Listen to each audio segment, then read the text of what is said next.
R15 का 50,000 रुपये का बिल। अब मेरा एक्सीडेंट हुए लगभग 1 महीना हो गया और फाइनली मेरी बाइक वापस आ गई है। ये है मेरे R15 का बिल।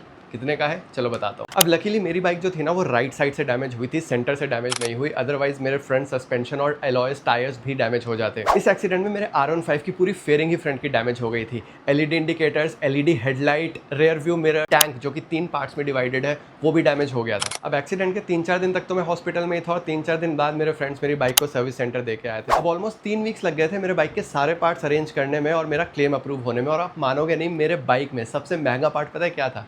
उसकी हेडलाइट। 13,000 रुपये की R15 की हेडलाइट है। उसके अलावा मेरे बाइक में जितनी भी फेयरिंग डली है, एलईडी इंडिकेटर्स वगैरह डले हैं, रेयर व्यू मिरर्स डले हैं, एलईडी डीआरएल्स वगैरह, रेयर का एक पैनल टूटा था वो डला था। ये सारा मिला के जो ओवरऑल कॉस्टिंग आई वो आई 49,300 समथिंग। तो टोटल लगभग 50,000 रुपये की कॉस्ट है। अब मेरे को काफ़ी सारे मेरे फॉलोअर्स ने पूछा कि भैया आपका क्लेम अप्रूव हो गया या आपका इंश्योरेंस किस तरीके से क्लेम हुआ। तो मैंने जो सर्विस सेंटर में बाइक दी थी, सर्विस सेंटर खुद ही इंश्योरेंस में क्लेम जो है वो सारी चीज़ें अरेंज करता है। इंश्योरेंस वाला आता है, आपकी बाइक को इंस्पेक्ट करता है और उसके बाद जितना भी एक अप्रॉक्सीमेटली फिगर होती है वो आपके सर्विस सेंटर में बताता है। सर्विस सेंटर वाले आपको एक अमाउंट बताएंगे और उसके बाद वो ये बताएंगे कि इसके अंदर जो आपका कंज्यूमेबल्स होगा, बेसिकली जैसे स्क्रूज होते हैं, नट्स वगैरह होते हैं, ये आपके इंश्योरेंस के अंदर क्लेम नहीं होते। और उसके अलावा कुछ फाइल चार्ज होता है जो कि 500,000 रुपये का होता है, वो आपको ऊपर पे करना पड़ता है। अब इस 49,000 में से मेरा लगभग स्क्रूज, नट्स और फाइल चार्जेस मिला के 3-3,500 रुपये लगा। तो इस 50,000 रुपये में से मेरे को ऑलमोस्ट 46-47,000 वापस रिएम्बर्स हो जाएगा। अब इंश्योरेंस का प्रोसेस एक्चुअली में इतना ज़्यादा टफ भी नहीं होता। आपका जो सर्विस सेंटर है ना वो आपकी पूरी हेल्प करेगा आपका इंश्योरेंस क्लेम करवाने में। कुछ सिचुएशंस होती है जहाँ पे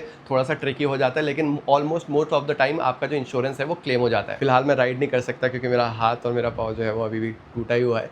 सो कंटेंट आता रहेगा, फॉलो करना मत भूलना।